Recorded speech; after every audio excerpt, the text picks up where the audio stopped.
और उनमें से ये सबसे ज्यादा इंपॉर्टेंट 45 क्वेश्चंस हैं जो कि नीट 2025 में आने के चांसेस हैं। अब मैं तो ये नहीं बोलूंगा कि एग्जैक्टली यही क्वेश्चन आएगा, बट इससे मिलता जो। हेलो एवरीवन, तो कैसे हैं आप सब? मानता हूँ थोड़ा सा टेंस्ड माहौल है और आप इस वक्त तैयारी में लगे हो। नीट 2025 4 मई को है, तो मैं आप लोगों के लिए बहुत ही एक स्पेशल लेक्चर लेकर आया हूँ जिसमें मैं डिस्कस करने वाला हूँ 45 क्वेश्चंस जो कि सेम टू सेम या थोड़ा सा कंसेप्ट मिलता जुलता या इसी कंसेप्ट को घुमा फिरा के आने के चांसेस हैं नीट 2025 में, मोस्ट लाइकली टू कम। तो चलिए शुरू करते हैं हमारा टॉपिक।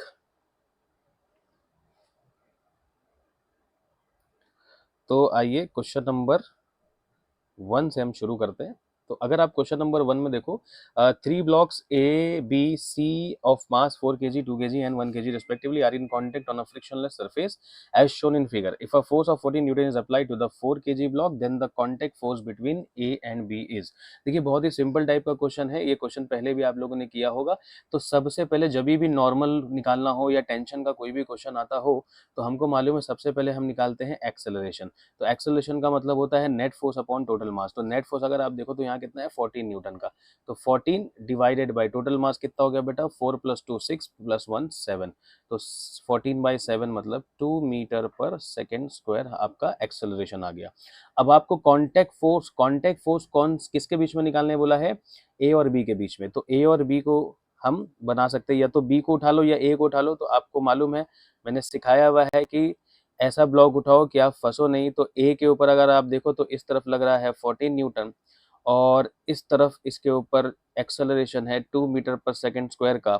और 2 kg 4 kg को जितना नॉर्मल देता है उतना ही 4 kg 2 kg को देगा। तो 2 kg 4 kg पे नॉर्मल लेफ्ट साइड देगा, लेट दैट नॉर्मल या contact force will be N.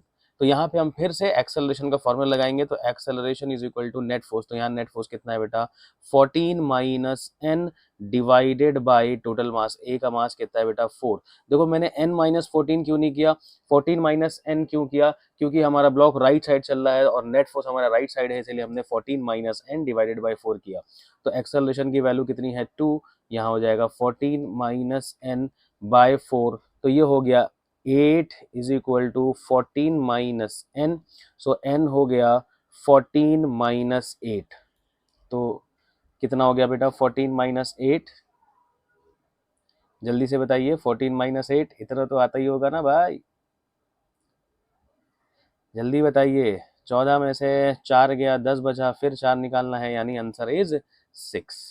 तो ध्यान से देखिए, इसको एक शॉर्टकट ट्रिक से भी कर सकते हैं। तो जिसके बीच में कांटेक्ट फोर्स बोला है, जैसे ए और बी के बीच में बोला है, तो आप ए और बी के बीच में ऐसा लाइन बना दीजिए। तो लाइन के राइट हैंड साइड कितना मास है 3, 2 + 1 3, टोटल मास 3 है। तो आप क्या करोगे, टोटल मास 3 को जो एक्सेलरेशन आया है उससे मल्टीप्लाई कर सकते हो। तो आंसर इज 6 न्यूटन। तो ये शॉर्टकट है, बट शॉर्टकट ठीक है, याद आया तो ठीक है, otherwise the concept is clear I think. चलिए नेक्स्ट क्वेश्चन पे चलते हैं। तो नेक्स्ट क्वेश्चन अगर आप देख सकते हो, a monkey of mass 40 kg climbs on a massless rope as shown in the figure which can bear a maximum tension of 600 newton. In which of the following cases will the rope break. तो देखो एक चीज तो बात समझो भाई, अगर ये मंकी नीचे लटका हुआ है तो मंकी का नीचे फोर्स कितना लगेगा भाई, मंकी को नीचे फोर्स कितना लगेगा, जल्दी से बता। नीचे मंकी का मास 40 kg है, तो मंकी 400 न्यूटन का फोर्स नीचे लगाएगा, लेकिन टेंशन कितना मैक्सिमम हो सकता है विदाउट ब्रेकिंग, 600 न्यूटन। अब ध्यान से समझिएगा, अगर मंकी स्लाइड डाउन करेगा नीचे तो टेंशन कम हो जाएगा। तो टेंशन कम हो जाएगा यानी स्ट्रिंग ब्रेक नहीं होगी। तो अब यहाँ पे कौन से ऑप्शन कट जाएंगे जल्दी से बता देंगे। The monkey climbs down, monkey climbs down, तो यानी ये वाले ऑप्शंस तो कैंसिल हो गए भाई, क्लाइम्स डाउन वाले। बचा क्लाइम्स अप और विथ एक्सेलरेशन 6 मीटर पर सेकेंड स्क्वायर एंड दूसरा एक्सेलरेशन 5 मीटर पर सेकेंड स्क्वायर। अब ध्यान से सुनिएगा, ध्यान से, यहां पर अगर हम क्वेश्चन में टेंशन मैक्सिमम अगर निकालना चाहें, ऊपर का टेंशन अगर हम मैक्सिमम टेंशन निकालना चाहें, so T maximum will be equal to, तो टेंशन ऊपर का नीचे का मास, तो मैक्सिमम मास कितना हो सकता है बेटा, अगर कोई भी चीज ऊपर की तरफ जाती है तो लिफ्ट वाले केसेस में हमने देखा है हम क्या कहते हैं उसमें mg+a करते हैं, ठीक है। तो मैक्सिमम टेंशन कितना है बेटा 600, मास कितना है मंकी का 40, जी कितना होता है 10 और यहाँ पे ले लेंगे हम ए। तो बताइए कितना आंसर आएगा, ये कैंसिल हो गया, ये हो गया 60/4 इधर। या एक काम कर सकते हैं, इसको थोड़ा सा और इजी वे में सॉल्व कर सकते हैं। तो यहाँ पे अगर आप देखो तो ये हो जाएगा 60 और यहाँ हो जाएगा 40 प्लस सॉरी 4 40 प्लस 4a। तो 60 माइनस 40 20, तो 4a is equal to 20। So a is equal to 5 metre पर सेकेंड स्क्वायर। तो अगर मैक्सिमम ऊपर जाने का एक्सेलरेशन 5 मीटर पर सेकेंड स्क्वायर आता है तो तब तक स्ट्रिंग ब्रेक नहीं होगी, और 5 मीटर पर सेकेंड स्क्वायर से ज्यादा से अगर ऊपर गया तो आपका रस्सी, आपका जो रोप है वो टूट सकता है। तो जाहिर सी बात है पहला ऑप्शन क्या बोला, the monkey climbs up with an acceleration of 6 metre पर सेकेंड स्क्वायर से चलेगा। तो यानी in the following will the rope break, yes इस वाले केस में रोप ब्रेक हो जाएगी, क्योंकि मैक्सिमम कितने एक्सेलरेशन से मंकी ऊपर जा सकता है हमने निकाल चुके हैं यहाँ पे 5 मीटर पर सेकेंड स्क्वायर। आई होप ये क्वेश्चन समझ में आ गया होगा। तो चलिए नेक्स्ट क्वेश्चन पे चलते हैं। तो नेक्स्ट क्वेश्चन बोलता है 51 या scale division are equal to 49 main scale divisions of traveling microscope and one smallest reading of the main scale, one smallest reading of the main scale, यानी ये मेन स्केल डिवीजन है। The vernier constant, तो ध्यान से देखिए बेटा, vernier constant ये मैं ऑलरेडी आपको मॉक टेस्ट वगैरह में और सेक्शन टेस्ट में भी दे चुका हूँ, माइनर मेजर जो आपके बीच में होते थे उसमें भी दिया है। वो एक दो क्वेश्चन मिला होगा आपको। वर्नियर कांस्टेंट का मतलब ही होता है लीस्ट काउंट।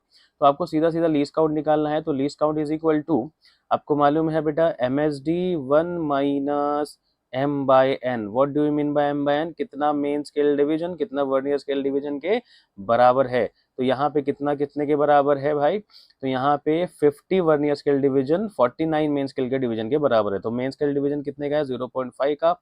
1 माइनस m कितना रखेंगे बेटा, m रखेंगे 49, n रखेंगे बेटा कितना 50। तो यहाँ से सॉल्व होके ये क्या आ जाएगा 0.5। 50 माइनस क्रॉस मल्टीप्लाई करेंगे, 50 माइनस 49 यानी 1/50। तो यहाँ से आप ध्यान से देख सकते हो 0.5 को डिवाइड करना है 50 से, सो यू विल गेट 0.01। लेकिन याद रहे आप 0.01 लिया, लेकिन यूनिट क्या बेटी, देखो यहाँ पे तो कोई यूनिट नहीं आएगी, देखो यहाँ से तो कोई यूनिट नहीं आई, MSD की ही यूनिट लेंगे। तो MSD कितनी का है बेटा, mm में है MSD का यूनिट, तो आपका 0.01 भी किस में आएगा, mm में आएगा। तो option number 4 is the correct option. I hope ये क्वेश्चन समझ में आ गया होगा। चलिए नेक्स्ट क्वेश्चन की तरफ चलते हैं। तो नेक्स्ट क्वेश्चन अगर आप देख सको कि a ball of 0.5 kg is attached to a string of length 0.5 metre and given a horizontal velocity 5 meter per second at lowest point as shown. The speed of the ball and the tension in the string when it makes 60 degree from the vertical से ही है, बिल्कुल question पढ़ते पढ़ते ही समझ में आ गया होगा। हमारे पास फॉर्मूला क्या बेटा, velocity at point B का square is equal to velocity at A का square plus 2g sorry minus 2gr 1 minus cos theta. बोलो बात समझ में आ गई क्या बेटा। तो यहाँ पे ध्यान से देखो वी स्क्वायर यानी लोवेस्ट पॉइंट की वेलोसिटी कितनी दे रखी है 5, तो 5 का स्क्वायर बेटा 25 माइनस 2 इंटू जी बोले तो 10, आर मतलब क्या उसका रेडियस, और रेडियस यहाँ पे लेंथ की तरह हम यूज करेंगे। तो यहाँ हो गया 0.5 multiply by 1 minus cos 60 degree. फटाफट से निकालेंगे बेटा, यहाँ हो जाएगा 25 माइनस ये हो जाएगा 0.5 इंटू 10, 5 टू ज़ा 10, 1 माइनस कॉस 60 कितना होता है बेटा, हाफ होता है। तो यहाँ से हाफ निकलेगा तो हाफ 10 को डिवाइड कर देगा 10 को डिवाइड करने में 5 मिलेगा, तो 25 माइनस 5 आंसर इज 20। तो वी बी स्क्वायर 20 है, तो वी बी कितना हो जाएगा बेटा, वी बी हो जाएगा √20। आंसर तो आ चुका है बट फिर भी टेंशन अगर निकालना है तो यू नो द टेंशन का फॉर्मूला, किसी भी पॉइंट पे टेंशन निकालना है तो सबसे पहले क्या करना है, mv स्क्वायर बाय आर उस पॉइंट की वेलोसिटी के साथ प्लस mg cos थीटा। तो इसको जब हम सॉल्व करेंगे, सो सॉल्व करने के बाद यहाँ पर आपको आंसर 22.5 मिलेगा and the answer is third option. तो ये आप लोग के लिए होमवर्क रहेगा। अगर इसमें कोई दिक्कत आती है तो प्लीज कमेंट डाउन कीजिए, तो मैं आपको उसका सोल्यूशन भी भेज दूंगा। तो चलिए नेक्स्ट क्वेश्चन की तरफ चलते हैं। तो a car is moving on a हिली road as shown with constant speed. The normal reaction between the car and the road is maximum at. तो यहाँ पे कहाँ पे मैक्सिमम नॉर्मल रिएक्शन मिलेगा। तो आइए तीनों पॉइंट को डिस्कस करते हैं। ये पॉइंट आपका सी है, शायद यहाँ मिसिंग हो गया है। तो ए पॉइंट पे देखिए, जब अगर ये आपकी व्हीकल इसका मास m है, कार का मास m है, तो जब वो कार यहाँ आएगी तो उसका वेट नीचे की तरफ जाएगा और वही होगा नॉर्मल। तो ये होगा नॉर्मल एट ए। लेकिन जब आपकी कार बी पर आएगी, ध्यान से देखिए, कार जब बी पर आएगी तो देखो यहाँ पर थोड़ा सा सर्कुलर पाथ नजर आ रहा है आपको, ठीक है। अगर सर्कुलर पाथ नजर आ रहा है तो अगर यहाँ पे कोई भी कार आती है तो उसका वेट नीचे की तरफ mg तो लगेगा और ऊपर की तरफ नॉर्मल तो लगेगा, लेकिन एक और फोर्स लगेगी। याद करो, सर्कल में हमेशा सर्कुलर पाथ में कोई चीज चलती है तो सेंटर की तरफ क्या लगता है भाई, सेंटर की तरफ लगता है सेंट्रीपिटल, सॉरी सेंट्रीपिटल फोर्स लगता है। तो यहाँ पे सेंट्रीपिटल फोर्स क्या होगा, net force toward the centre. तो जल्दी से बताते हैं, net force toward the centre, तो यहाँ पे नॉर्मल एट बी, लेकिन आपको लग रहा होगा नॉर्मल एट बी mg के बराबर है, नहीं, एक और फोर्स है जो सेंटर की तरफ लग रही है। तो वो कैसे निकाला जाता है, net force toward the centre. तो जल्दी से बता दिए, net force toward the centre क्या हो जाएगा, N B minus M G, हो गया net force toward the centre, and that will be equal to M V square by R. तो बताइए एन बी कितना हो गया, एन बी हो गया M V square by R plus M G. अब आते हैं सी पर। तो जब सी पॉइंट पे आओगे तो भी देखो, जब सी पॉइंट पे आप आओगे, ध्यान से देखो, जब आप सी पॉइंट पे आओगे तो सी पॉइंट पे भी जब कार यहाँ आएगी तो नीचे की तरफ तुम्हारा क्या होगा भाई, नीचे की तरफ तुम्हारा आ जाएगा mg, ठीक है, एक मिनट, नीचे की तरफ आ जाएगा mg और ऊपर की तरफ आ जाएगा nc, यानी नॉर्मल एट सी। लेकिन ध्यान से देखो, ये भी फिर भी यहाँ पे क्या है बेटा, तुम्हारा एक सर्कुलर कर्वेचर में है, तो यहाँ पर भी एक सेंटर की तरफ फोर्स लगेगी, और वो कौन होगा, सेंटर की तरफ net force is centripetal force. तो अगर आप यहाँ ध्यान से देखो तो सेंटर की तरफ कितनी फोर्स हो जाएगी, mg minus nc is equal to mv square by R. बोलो बात समझ में आ रही। तो nc कितना हो गया बेटा, nc हो गया mg minus M V square by R. तो अब आप देख लो na कितना है, na mg के बराबर है। देखो na यहाँ से निकल गया था ना, na किसके बराबर है, mg के बराबर, na mg के बराबर है, nb mv square by R plus mg है, और nc mg minus M V square by R है। तो ध्यान से बताइए कहाँ पे नॉर्मल रिएक्शन ज्यादा है, एग्जैक्टली पॉइंट बी पे नॉर्मल रिएक्शन ज्यादा है। तो ये रहा क्वेश्चन नंबर 5। नेक्स्ट क्वेश्चन पे चलते हैं, question number 6। A massless rope is wound round on a hollow cylinder of mass 3 kg and radius 40 centimeter. Cylinder is free to rotate about its axis. If the rope is pulled with a force of 30 Newton, the angular acceleration produced in the cylinder is। तो भाई cylinder में जाहिर सी बात है, अब ध्यान से देखो यहाँ पर, एक मिनट, पेन वर्क नहीं कर रहा, ठीक है कोई बात नहीं। तो अगर सिलेंडर लिया मैंने, ठीक है, तो यहाँ पे रोप मैंने बांधी ऐसे, और इसको यहाँ से खींच रहा हूँ, कितने न्यूटन से खींच रहा हूँ भाई, 30 न्यूटन से खींच रहा हूँ। तो खींच रहा हूँ तो यहाँ पे भाई रोटेशनल मोशन होगा, रोटेशनल मोशन होगा तो एंगुलर एक्सेलरेशन आएगा, बिल्कुल आएगा। लेकिन ध्यान से देखो, यहाँ पे आप जब फोर्स लगा रहे हो तो एक्चुअली आप इस पॉइंट के अबाउट क्या लगा रहे हो, टॉर्क। तो टॉर्क का फॉर्मूला होता है बेटा आई अल्फा, और ये टॉर्क की जगह आप लिख सकते हो R F sine theta, 1 second, R F sine theta is equal to I. देखो आई क्या होगा, आई डायरेक्टली यहाँ दिया नहीं है, लेकिन ये हॉलो सिलेंडर है आपका। तो हॉलो सिलेंडर किसकी तरह काम करता है भाई, हॉलो सिलेंडर किसकी तरह काम करता है, रिंग की तरह काम करता है। तो इसका हो जाएगा भाई तुम्हारा एम आर स्क्वायर, और अल्फा ही चाहिए अपने को, तो सिंपल हो गया बेटा। तो आर कितना लेंगे, इसका रेडियस कितना है भाई, 40 सेंटीमीटर है, यानी 10⁻⁻²। फोर्स कितना है बेटा, 30। साइन कितना लेंगे बेटा, साइन देखो फोर्स इधर लग रहा है, ध्यान से देखना, फोर्स इधर लग रहा है, और आपका ये है इसके अबाउट फोर्स लग रहा है। तो कितना एंगल है एफ और आर के बीच में, 90। तो साइन 90 हो जाएगा बेटा 1 is equal to M R square, M बोले तो 3, आर मतलब क्या बेटा 40 इंटू 10⁻⁻² का स्क्वायर इंटू अल्फा। तो अगर आपको अल्फा चाहिए, ध्यान से देखो, यहाँ एक जीरो, यहाँ एक जीरो, 10⁻² हो गया, और ये 10⁻⁻² कैंसिल हो गया, तो 4 3 यहाँ क्या बचा 12, और यहाँ क्या बचा बेटा, तुम ध्यान से देखो, तो ये हो जाएगा 4 इंटू 10⁻⁻1 का स्क्वायर, यानी 16 इंटू 10⁻²। तो हो जाएगा 3 इंटू 16 इंटू 10⁻⁻² अल्फा, हो जाएगा 3 1 ज़ा 3 4 ज़ा 12, ये हो जाएगा 4 4 ज़ा 16। तो 4 इंटू 10⁻⁻² है, तो अल्फा कितना हो जाएगा भाई, अल्फा कितना हो जाएगा 1/4 इंटू 10⁻²। 1/4 मतलब 0.2, सॉरी +2, 1/4 का कितना हो जाएगा 0.25 इंटू 10⁻²। तो आंसर इज 25 रेडियन पर second square, option number 3। I hope ये क्वेश्चन समझ में आ गया होगा। नेक्स्ट क्वेश्चन की तरफ चलते हैं। A uniform solid cylinder of mass m and radius r rolls along an inclined rough plane of inclination 45. If it starts to roll from rest from the top of the plane, then linear acceleration. तो ध्यान से देखिए, rolling motion का question है, rolling on inclined plane का question है. यहाँ से भाई कहाँ से, टॉप से यहाँ से लुढ़कते हुए नीचे की तरफ आ रहा है. तो नीचे आते हुए एक्सेलरेशन कितना होगा? तो direct we know the formula, acceleration is equal to G sine theta upon 1 plus K square by R square. ठीक है, तो जी की जगह हम जी ही लेंगे क्योंकि ऑप्शन में सब जी है, और साइन कितना ले लेंगे? 45 ले लेंगे.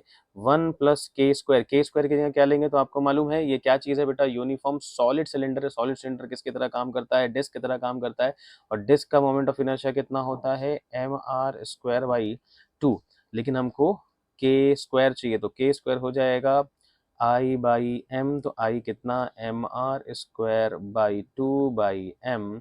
एम से एम कटा, आर स्क्वायर बाई 2. जहाँ तो के स्क्वायर है वहाँ आर स्क्वायर बाई 2 लिखेंगे, तो R square by 2 upon R square. तो आर स्क्वायर से आर स्क्वायर गया, नीचे बचा 1/2. तो ये हो गया तुम्हारा जी साइन थीटा हो गया 1/√2. तो √2 नीचे लिख देंगे. यहाँ पे कितना आ जाएगा बेटा? 2 1 2 प्लस 1, 3/2. 3/2 तो यहाँ से देखो √2 1 √2 इंटू √2. तो answer is √2 G by 3. I hope इस तरफ दिख नहीं रहा होगा आपको, तो मैं इसको इस तरफ कर लेता हूँ. तो वापस से देखिए, यहाँ तक मेरे ख्याल से यहाँ तक आपको सब समझ में आया होगा. इसके बाद का देखो स्टेप, जी की जगह जी रखेंगे, साइन थीटा की जगह साइन 45 की जगह बाई √2 रखेंगे, और डिवाइड कर देंगे इसको कितने? 3/2 से. तो जब 3/2 से होगा तो √2 1 √2, √2 इंटू √2 2. √2 ऊपर चला जाएगा तो आंसर हो जाएगा √2 जी बाई 3, यानी option number 3 is the correct option. Okay, तो माफ़ कीजिएगा कि राइट साइड आ गया होगा, वहाँ पे मेरे ख्याल से नहीं दिख रहा होगा आपको, तो मैंने इस साइड सॉल्व कर दिया. ठीक है, तो अगर पिछली स्लाइड्स में भी ऐसा कुछ हुआ है तो प्लीज़ मुझे बताइए, वो मैं कमेंट में लिख दूंगा, या आपको ये पूरा पीडीएफ मैं प्रोवाइड कर दूंगा, आप उस पर देख लीजिएगा कैलकुलेशन. आई होप क्वेश्चन समझ में आ रहा होगा. तो नेक्स्ट क्वेश्चन की तरफ चलते हैं. Question number 8, a small object of mass m and radius r, uniform density, rolls without slipping upon a rough curved surface with an initial velocity v as shown in the figure. It reaches up to a height of 7v square by 10g with respect to initial position. The object is. तो simple बेटा, last में यहाँ पे height velocity के terms में दे रखा है और वेलोसिटी v दे रखा है. तो ध्यान से देखिए, हमारे पास एक फॉर्मूला है. फॉर्मूला कुछ ऐसा है भाई, फॉर्मूला है v is equal to √2gh 1 upon K square by R square. तो इसको हम ऐसे सॉल्व कर सकते, दोनों तरफ स्क्वायर कर दिया तो ये हो गया वी स्क्वायर, यहाँ हो गया 2gh upon 1 plus K square by R square. ठीक है, तो वी स्क्वायर की जगह वी स्क्वायर रहने दो, जहाँ 2g है वहाँ 2g रहने दो, जहाँ h है वहाँ हो जाएगा 7v square by 10g upon 1 plus K square by R square. V square से वी स्क्वायर चला गया, उसके बाद तुम्हारा जी से जी चला गया, और सॉरी जी से जी चला गया, 2 1 2 2 5 10, यहाँ बचा 7/5.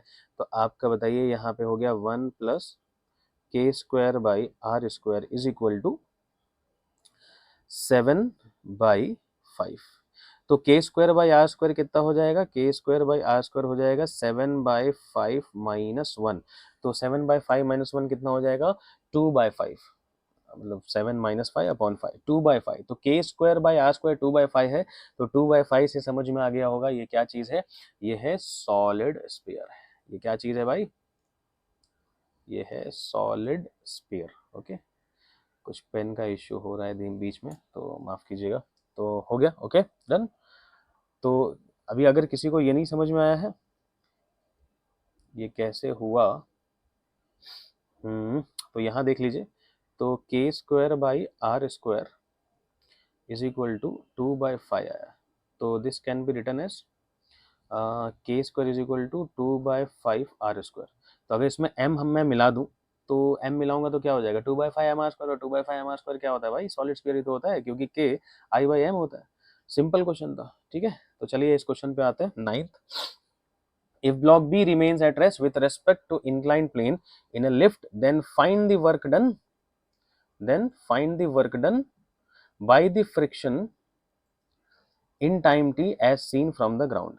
एक मिनट, खाली मैं अपना ये ना फोटो और छोटा कर लेता हूँ ताकि राइट साइड भी पूरा आपको क्लियर दिखाई दे. तो आई होप थोड़ा छोटा हुआ रहेगा. ठीक है, चलते हैं हम लोग आगे. तो देखिए यहाँ पे क्या बोला है, find the work done by friction. तो सबसे पहले फ्रिक्शन फोर्स निकालो। तो देखो ध्यान से यहाँ पर the block remains at rest. तो अगर ब्लॉक रेस्ट पर है तो यहाँ पे 100% स्टैटिक फ्रिक्शन लगेगा, और स्टैटिक फ्रिक्शन हमेशा किसके बराबर होता है, स्टैटिक फ्रिक्शन हमेशा किसके बराबर होता है, अप्लाइड फोर्स। अप्लाइड फोर्स कितनी हो जाएगी यहाँ पे, mg sin थीटा, यानी मेरा फ्रिक्शन फोर्स जो है वो कितना है, mg sin थीटा है। ठीक है, और ये ब्लॉक कहाँ जा रहा है बेटा, ये ब्लॉक जा रहा है ऊपर। ऊपर इसका डिस्प्लेसमेंट तो दे नहीं रखा, लेकिन v से जा रहा है, और टाइम देखो ऑप्शन में सारे टाइम है। तो यहाँ पे डिस्प्लेसमेंट कितना हो जाएगा, डिस्प्लेसमेंट हो जाएगा v इंटू टी, डिस्प्लेसमेंट हो जाएगा v इंटू टी। अब सिंपल से एक बात याद रखो, वर्क डन क्या होता है बेटा, वर्क डन होता है force into displacement into cos theta. तो सीधा सीधा F की जगह हम फ्रिक्शन फोर्स के वजह से वर्क डन बोला है, तो यहाँ हो जाएगा mg sin थीटा। S नहीं दे रखा है, S की जगह we can use velocity into time. और जो cos थीटा है, तो थीटा कितना है, तो फोर्स और डिस्प्लेसमेंट, तो फोर्स कहाँ लग रही है, पीछे की तरफ लग रही है, यहाँ लग रही है, ये है फ्रिक्शनल फोर्स, और ये है ऊपर की तरफ हो रहा है आपका डिस्प्लेसमेंट। तो मेरे को ये एंगल चाहिए। तो ये एंगल एक्चुअली क्या है, ध्यान से देखना बेटा, ध्यान से देखना, ये देखना ध्यान से, ये थीटा है तो ये 90 माइनस थीटा है, सॉरी ये 90 है तो ये क्या हो जाएगा, 90 माइनस थीटा। तो अगर ये 90 माइनस थीटा है तो ये भी क्या हो गया बेटा, 90 माइनस थीटा। तो जहां पे थीटा है वहां पे क्या लिखना है हमको, 90 माइनस थीटा। तो द नेक्स्ट स्टेप पे इधर आते हैं। तो cos 90 माइनस थीटा क्या होता है, cos 90, मैं देख लूँ एक बार ये स्क्रीन पे आ रहा है या नहीं आ रहा है, एक मिनट, हाँ थोड़ा बहुत आया है, ठीक है। तो आज यहाँ पे आते हैं। तो अगर ध्यान से देखो आप, तो यहाँ पे हो जाएगा mg की जगह mg रहेगा, mg vt तो आ गया। यहाँ साइन थीटा और cos 90 माइनस थीटा भी क्या होता है, साइन थीटा, तो ये हो जाएगा साइन स्क्वायर थीटा। तो मेरे ख्याल से ऑप्शन नंबर 1 मैच कर रहा है। So this is the work done by frictional force. I think the concept is clear. It's very easy question. A particle of mass 5m at rest suddenly breaks on its own into three fragments. Two fragments of mass m each move along mutually perpendicular direction with speed v each. The energy released during the process. तो simple है भाई, आपका मास जो था 5m वो rest पर था, इसका इनिशियल मोमेंटम क्या है भाई, 0। ये फटने के बाद अलग अलग वेलोसिटी से गया, लेकिन बाद में भी टोटल मोमेंटम 0 होना चाहिए। रीजन, क्योंकि इंटरनल फोर्सेस की वजह से ये हुआ है।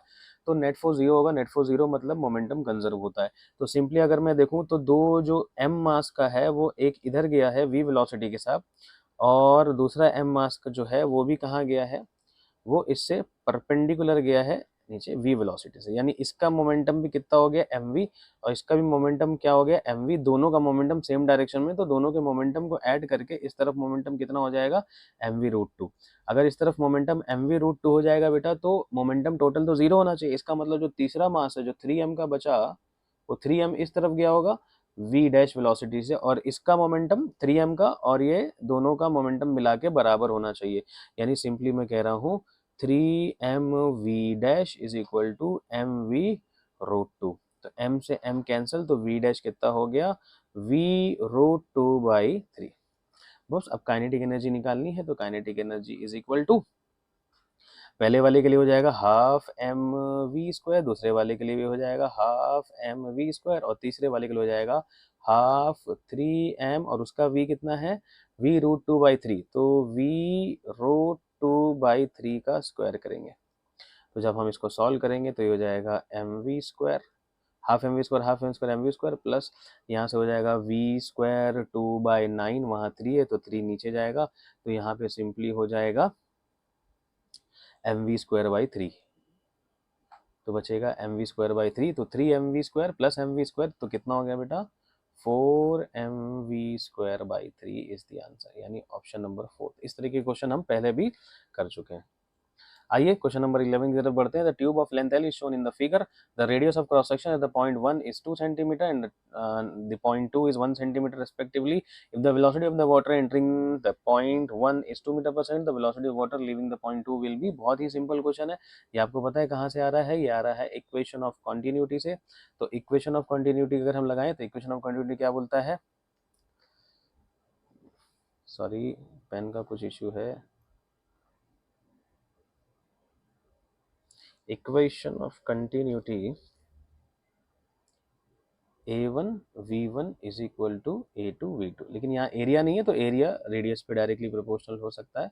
तो R1 square V1 is equal to R2 square V2, अपने को क्या चाहिए V2, सो V2 हो जाएगा V1 R1 by R2 the whole square. तो V1 कितना है बेटा, V1 is 2, R1 is 2, R2 is 1 का स्क्वायर 4, 4 2 जा 8 मीटर पर second is the answer. Very simple question, Bernoulli's का सॉरी इक्वेशन ऑफ कंटिन्यूटी के ऊपर है। तो जब भी आपको कोई भी फ्लूइड फ्लो में हो तो फ्लो में या तो बर्नौलिस प्रिंसिपल लगा सकते हो आप, या फिर इक्वेशन ऑफ कंटिन्यूटी सॉल्व हो सकता है, या फिर दोनों लगा के सॉल्व होगा। ठीक है, तो नेक्स्ट क्वेश्चन की तरफ हम बढ़ते हैं। Question number 12, 64 spherical raindrops of equal size are falling vertically through air with terminal velocity 1.5 meter per second. If these drops coalesce to form a bigger drop, the terminal velocity, तो आपको मालूम है terminal velocity का simple, terminal velocity is directly proportional to R square. तो सीधा सीधा question हो गया, v1 by v2 is equal to r2 by r1 by r2 the whole square, r1 by r2 the whole square. यानी simple ये हो गया, v1 by v2 can be written as R1 के स्मॉल लिखेंगे, R2 की जगह capital R, क्योंकि छोटे छोटे 64 ड्रॉप्स को मिला के एक बड़ा ड्रॉप बन रहा है। ठीक है, तो इक्वल टू, तो इसका शॉर्टकट भी मैंने बता रखा है, बट लॉन्ग कट से एक बार बता देते हैं। तो यहाँ पे देखिए ध्यान से, तो कैपिटल आर की इसमें कंसेप्ट कौन सा लगता है कि पूरे सबका वॉल्यूम 64 स्पेरिकल ड्रॉप का वॉल्यूम मिलाकर एक बड़े ड्रॉप के वॉल्यूम के बराबर होता है। तो जब हम ऐसा करते हैं तो क्या आता है भाई, 4/3 pi R cube, capital R cube लिखेंगे बड़े वाले का वॉल्यूम, और छोटे वाले कितने बेटा 64 times 4/3 pi small R cube. जब हम इसको सॉल्व करेंगे तो आर मिलेगा हमको 4 टाइम्स आर। तो जब यहाँ 4 टाइम्स आर रखेंगे तो v1 by v2 will be equal to 4, sorry यहाँ स्मॉल आर और नीचे लिखेंगे 4 टाइम्स आर का स्क्वायर हो जाएगा, आर से आर कैंसिल, 4 का स्क्वायर हो जाएगा 16। तो V2 हो जाएगा 16 टाइम्स V1, और 16 टाइम्स V1 मतलब 1.5। सो 1.5 अगर 30 के आसपास, मतलब अगर 2 हो तो 30 के आसपास, तो उसे थोड़ा 30 से थोड़ा सा कम होगा, 16 से ज़्यादा होगा, तो आंसर इज 24 मीटर पर second. Question number 13, assertion reason है, the shape of small liquid drop is spherical. ठीक है, लिक्विड ड्रॉप तो स्फेरिकल तो होता ही है, बिल्कुल करेक्ट है, असर्शन करेक्ट है भाई आपका। Reason, due to surface tension liquid tends to occupy minimum surface area and for the given volume a sphere has minimum surface area. तो बिल्कुल ये तो करेक्ट बात है, क्लास में कितना डिमॉन्स्ट्रेशन दिया हो, सबसे कम सरफेस एरिया किसका होता है बेटा, स्फीयर का होता है। तो लिक्विड के सरफेस की प्रॉपर्टी ये होती है कि वो अपने सरफेस एरिया को क्या करे, मिनिमाइज करे। यानी रीजन भी करेक्ट है, उसको एक्सप्लेन भी कर रहा है। तो both assertion reason are true and R is the correct explanation of A. आगे चलते हैं। At what height from the earth surface does the acceleration due to gravity decreases by 75% of its value at earth surface. तो 75 decrease हो गई, यानी बची कितनी 25। 25 मतलब जो भी उसका हिस्सा था 4 हिस्से बचे, यानी अगर 4 हिस्से कर रहे तो 1/4 हिस्सा बचा है। तो यानी हमको एक फॉर्मूला पता है ना, GH is equal to G/1 plus H/R का स्क्वायर। तो ये जो GH है ये 75% अर्थ से कम हो गई, यानी वहां बची कितनी अर्थ की 25%, यानी 25/100 यानी 1/4, यानी GH की जगह आई विल राइट G/4, और यहाँ हो जाएगा G1 plus H/R the whole square. तो बहुत सिंपल हो गया क्वेश्चन। तो G से G कट गया भाई, दोनों तरफ स्क्वायर रूट किया, तो स्क्वायर रूट करने पर क्या मिला 1 प्लस H/R 2 के बराबर, यानी H/R 2 माइनस 1 के बराबर, यानी 1 के बराबर, यानी H किसके बराबर, R के बराबर, यानी ऑप्शन नंबर 4 हो गया। बहुत ही सिंपल क्वेश्चन था। 2 ग्राम ice at -20 degree Celsius is mixed with 5 gram water at 20 degree Celsius, then in equilibrium the mixture will contain. देखिए सिंपल क्वेश्चन है, तो सबसे पहले कितना आइस बचेगा या कितना पानी बचा है, कितना पानी रह गया, ये सारे क्वेश्चंस के लिए सबसे पहले आपको मालूम है मैंने क्या बताया, 2 सेक्शन बनो, हॉट बॉडी कोल्ड बॉडी, और दोनों का हीट क्या कर दो, दोनों का हीट कर दो बराबर। Heat loss by the cold body is equal to heat gain by the hot body. तो अगर ये क्वेश्चन को अपन सॉल्व करते हैं तो सॉल्व करते वक्त एक चीज का याद रखना है, तो आपको आइस जो है वो कहाँ से कहाँ लेकर जाना है, आइस -20 डिग्री सेल्सियस से कहाँ लेके जाना है, पहले 0 डिग्री सेल्सियस पे, वहां पे भी आइस रहेगा, फिर 0 पे ही 0 डिग्री सेल्सियस पे क्या बनाना है बेटा, वाटर बनाना है। फिर इसको यहाँ से फिर वाटर को डायरेक्टली एक नॉर्मल कॉमन टेम्परेचर पे यहाँ से वहाँ तक लेके जाना है। और जो दूसरा वाटर है बेटा आपका, वाटर कहाँ है, वाटर है 20 डिग्री सेल्सियस पे, इसको डायरेक्टली उठा के यहाँ पे लेके आना है। यानी यहाँ पे हमको सबसे पहले क्या लगाना पड़ेगा, mc डेल्टा टी आइस के साथ, और यहाँ लगाना पड़ेगा बेटा तुम्हारा ml, फिर अगेन यहाँ पे क्या लगाना पड़ेगा, mc डेल्टा टी, और यहाँ क्या लगाना पड़ेगा, mc डेल्टा टी। तो यानी यहाँ पे 3 फॉर्म में आइस हीट को गेन करेगा और 1 फॉर्म में वाटर उसको लूज करेगा। तो सिंपल क्वेश्चन ये है। तो जब आप इसको सॉल्व करोगे बेटा, आप ये सॉल्व करोगे mc डेल्टा टी, तो देखोगे आप टेम्परेचर जो कॉमन टेम्परेचर है वो माइनस में आएगा, और माइनस में नहीं आ सकता क्योंकि आपको पता है ये एडजस्टेबल नहीं है। यानी अगर -20 में हम पानी मिला रहे हैं तो थोड़ा बहुत तो टेम्परेचर कम होगा, बट उससे भी नीचे गिर जा रहा है, तो दैट मीन्स आइस पूरा पिघला नहीं है। तो आइस कितना पिघला है वो देखने के लिए हमारे पास फॉर्मूला है बेटा, delta Q by M. Delta Q किसका, वाटर को 0 तक आने में कितना लगेगा भाई, हम यहाँ लगा लेते हैं mc delta T by L, ठीक है, बाई एल। तो बताइए कितना मास पिघला। तो मास कितना है पानी का, 5 ग्राम। सी कितना है बेटा, सी 1 होता है, कहाँ से आ रहे हैं, 20 से 0, यानी 20 डिवाइडेड बाय एल। एल कितना होता है बेटा, 80। तो ये हो जाएगा 2 0 कैंसिल, 2 4 जा 8, 5/4 लगभग लगभग लगभग लगभग 1 ग्राम का आइस मेल्ट हुआ है। तो अगर आइस 1 ग्राम मेल्ट हुआ है तो आइस 1 ग्राम बचा, और पानी 5 ग्राम था और उसमें 1 ग्राम पानी ऐड हो गया क्योंकि आइस कन्वर्ट हुआ। तो कितना हो गया भाई, पानी हो गया यहाँ पे 6 ग्राम और आइस हो गया यहाँ पे 1 ग्राम। तो second option is the correct option. अगर आपको इसका सोल्यूशन चाहिए कि ये माइनस में क्यों आया है हमारा जो इक्विलिब्रियम टेम्परेचर है, तो प्लीज कमेंट कीजिएगा, तो मैं इसका एक सेपरेट सोल्यूशन भेज सकता हूँ आपको, ठीक है।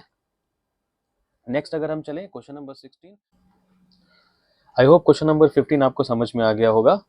थोड़ा सा वीडियो में ग्लिच इसलिए आया रहेगा क्योंकि मेरा थोड़ा सा बैटरी का प्रॉब्लम हो गया था। तो now let's start with question number 16। तो क्वेश्चन नंबर 16 अगर आप देखोगे ध्यान से, तो क्वेश्चन नंबर 16 में लिखा हुआ है कि an amount Q of heat is added to a monatomic ideal gas in a thermodynamic process. In the process gas expands and does a work of Q/3 on its surrounding, then molar specific heat of gas in this process will be. तो यहाँ पे जो work किया गया है वो Q/3 है। तो according to first law of thermodynamics अगर आप यहाँ देख पाए तो मैंने यहाँ पे फर्स्ट लॉ का इस्तेमाल किया है। तो डेल्टा क्यू की जगह मैंने क्यू का इस्तेमाल किया है, वर्क Q/3 क्योंकि बोला है यहाँ पे Q/3 वर्क हुआ है, डेल्टा यू। तो यहाँ से डेल्टा यू आया मेरा 2Q/3।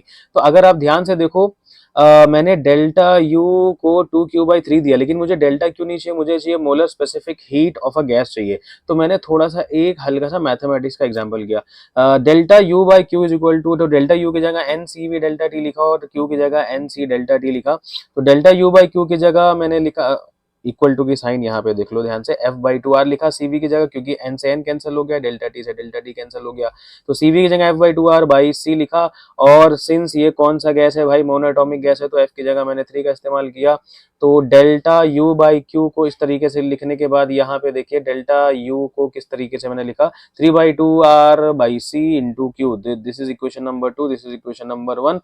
फ्रॉम 1 एंड 2 अगर मैं लिखूं, दोनों तरफ इक्वल कर दिया मैंने, क्योंकि दोनों तरफ डेल्टा यू था, क्यू से क्यू कटा, सारा कैलकुलेशन करने के बाद आप देख सकते हो आपका specific heat capacity, molar specific heat gas का 2.25 आ रहा है, जो कि ऑप्शन नंबर 3 है। सो नेक्स्ट क्वेश्चन की तरफ बढ़ते हैं। In the given diagram current increases when temperature is increase. तो देखो यहाँ पे हमने ऑलरेडी सेमीकंडक्टर में भी पढ़ा है, कंडक्टर में भी पढ़ा है। देखो ये टेम्परेचर बढ़ाने पर रेजिस्टिविटी कम होती है, टेम्परेचर कम करने पर रेजिस्टिविटी बढ़ती है। तो ये कौन है मेरे भाई, ये क्या चीज है, ये है सेमीकंडक्टर। और रेजिस्टिविटी डिक्रीज मतलब करंट इंक्रीज, और ये क्या है, टेम्परेचर इंक्रीज करने पर रेजिस्टिविटी इंक्रीज होगी और टेम्परेचर डिक्रीज करने पर रेजिस्टिविटी डिक्रीज हो रही है। तो ये कौन चीज है भाई, ये है आपका कंडक्टर।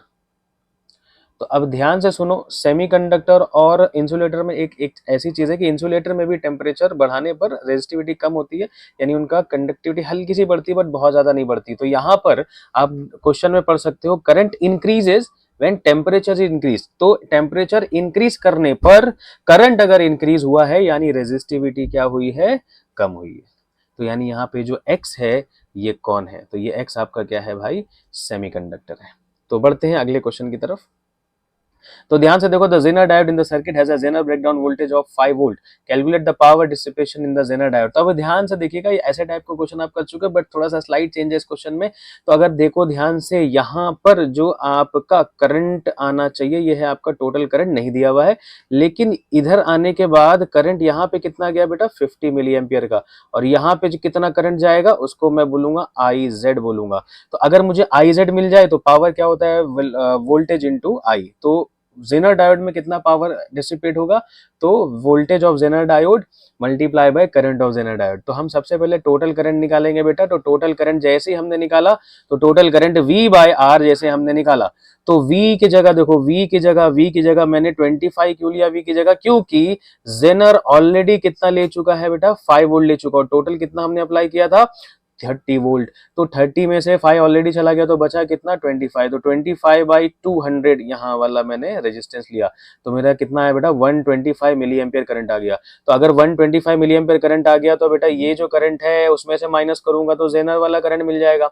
तो current through Zener diode is 125 minus 50, तो ये हो गया 75 मिली एम्पियर। कितना हो गया, 75 मिली एम्पियर। तो पावर का फॉर्मूला है V इंटू आई। तो power dissipated in the Zener diode will be voltage across Zener diode multiply by current through Zener diode. तो 5 इंटू 75 इंटू 10⁻³ क्योंकि मिली था, तो जैसे हमने सॉल्व किया तो 0.375 वॉट का पावर डिसिपेट हुआ जेनर डायोड के थ्रू। ठीक है, तो हम अपने नेक्स्ट क्वेश्चन की तरफ चलते हैं। The energy radiation emitted by LED is, तो देखो ये पूरा का पूरा आपके नोट से क्वेश्चन उठा है बेटा। आपके नोट्स के जो क्वेश्चन है, अगर आपने नोट्स अच्छे से पढ़ा होगा, एलईडी के बारे में अच्छे से पढ़ा होगा, तो एलईडी में जो एनर्जी रिलीज होती है वो इक्वल होती है या लेस देन होती है किसके, बैंड गैप से। तो ऑप्शन नंबर 4 करेक्ट होगा। प्लीज ये क्वेश्चन को अगर नहीं समझ में आया किसी को, तो सिंपली आप सेमीकंडक्टर का मेरा नोट्स उठा लीजिए, और उस नोट्स में एलईडी के बारे में पढ़ोगे तो आपको समझ में आएगा। तो एलईडी से जो रेडिएशन यानी जो एनर्जी निकलती है वो इक्वल होती है या कम होनी चाहिए किसके, band gap of the semiconductor use. और आपको पता है कितने बैंड गैप से रेंज में, कितने बैंड गैप के रेंज तक चलता है एलईडी, आपको मालूम होना चाहिए। 1.8 इलेक्ट्रॉन वोल्ट से लेके 3 इलेक्ट्रॉन वोल्ट के बीच में अगर गैप है एनर्जी का सेमीकंडक्टर में, तो ही आपका एलईडी वर्क करेगा। यानी 1.8 इलेक्ट्रॉन से नीचे लिया या 3 इलेक्ट्रॉन वोल्ट से ऊपर लिया तो आपका इंफ्रारेड रीजन में चला जाएगा, लाइट विजिबल नहीं होगी। सो नेक्स्ट क्वेश्चन पे अगर हम चलें, तो यहाँ पे देखिए, in the given circuit Y 0 होना है, यानी आउटपुट आपका क्या आना है, 0। आउटपुट अगर आपका 0 आना है तो A B C को क्या होना पड़ेगा, तो सारे ऑप्शन अपन चेक कर सकते हैं। A अगर आपने उठाया 0, B भी आपने उठाया 0, C भी आपने उठाया 0, तो ये कौन सा गेट है बेटा, जरा ध्यान से बताना। ये है तुम्हारा नॉर गेट। कौन सा गेट है, नॉर गेट। नॉर गेट क्या करता है, ऐड करके उल्टा करता है। तो 0 + 0 0 होना चाहिए, बट उसका उल्टा 1 आ गया बेटा। तो यहाँ पे C वाला अगर देखोगे, C यहाँ पे जाएगा तो ये कौन सा गेट है बेटा, नॉट गेट। तो जब 0 जाएगा नॉट गेट में तो क्या हो जाएगा, यहाँ पे 1 हो जाएगा। तो यहाँ पे भी 1 आया, यहाँ पे भी 1 आया। ये कौन सा गेट है बेटा, ये है आपका नैंड गेट। कौन सा गेट, नैंड गेट। और नैंड गेट क्या करता है, नैंड गेट मल्टीप्लाई करके, नैंड गेट मल्टीप्लाई करके उल्टा करता है। तो 1 इंटू 1 1 होना चाहिए, बट आंसर क्या आ रहा है, 0।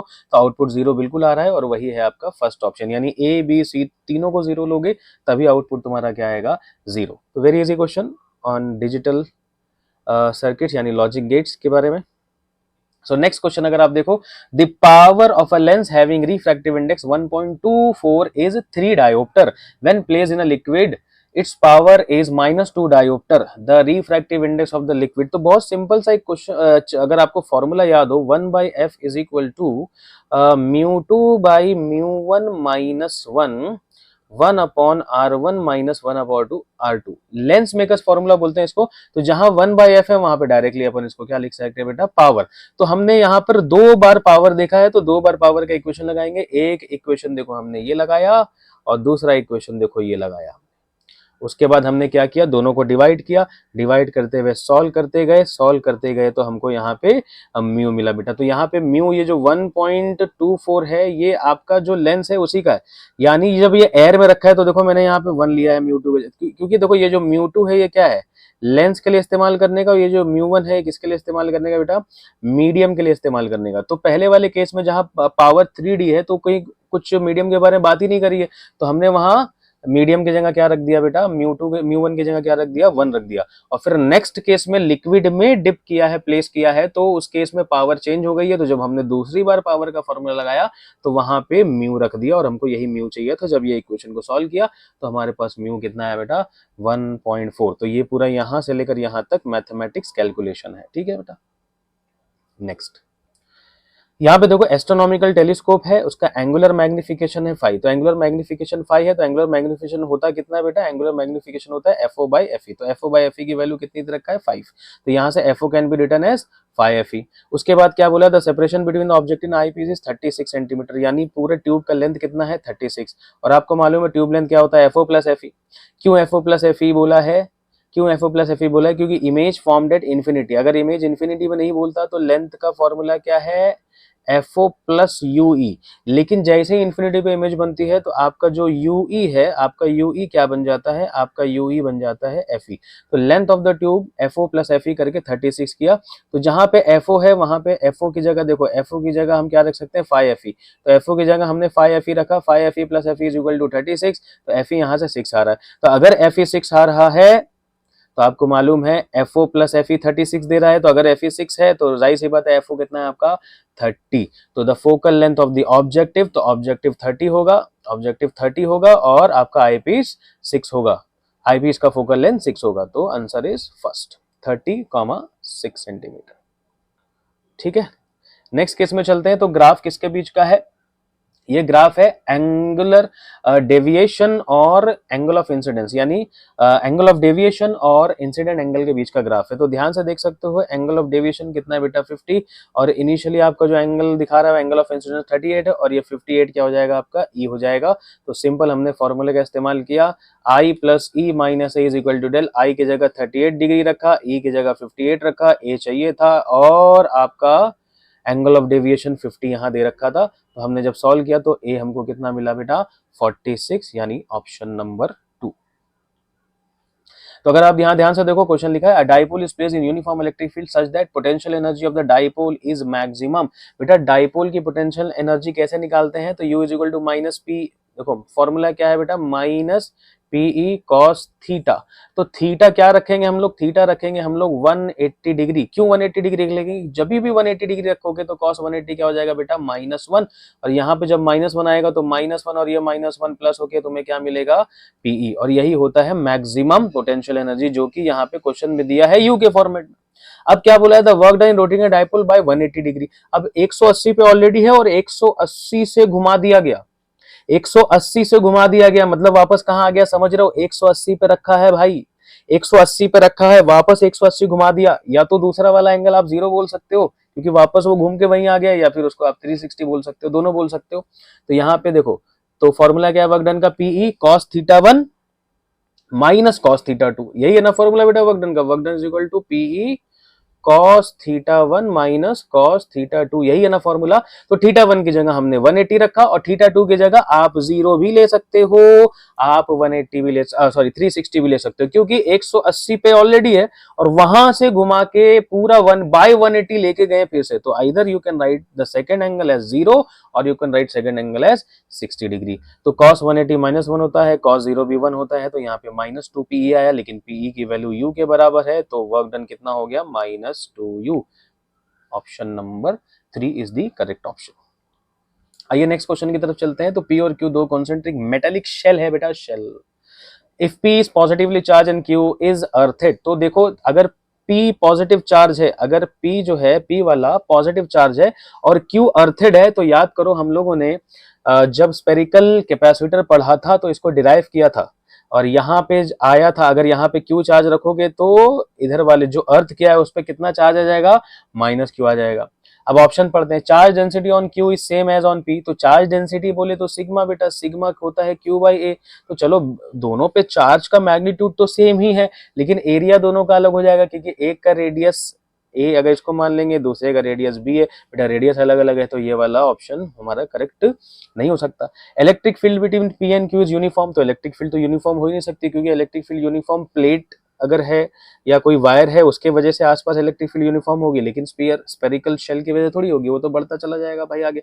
मतलब इलेक्ट्रिक फील्ड आपकी इसकी अलग आएगी, इसकी अलग आएगी, यानी इलेक्ट्रिक फील्ड हमेशा यूनिफॉर्म तभी होगी जब मेटालिक प्लेट्स वगैरह इस्तेमाल हो तब। तो ये भी ऑप्शन आपका इनकरेक्ट हो गया।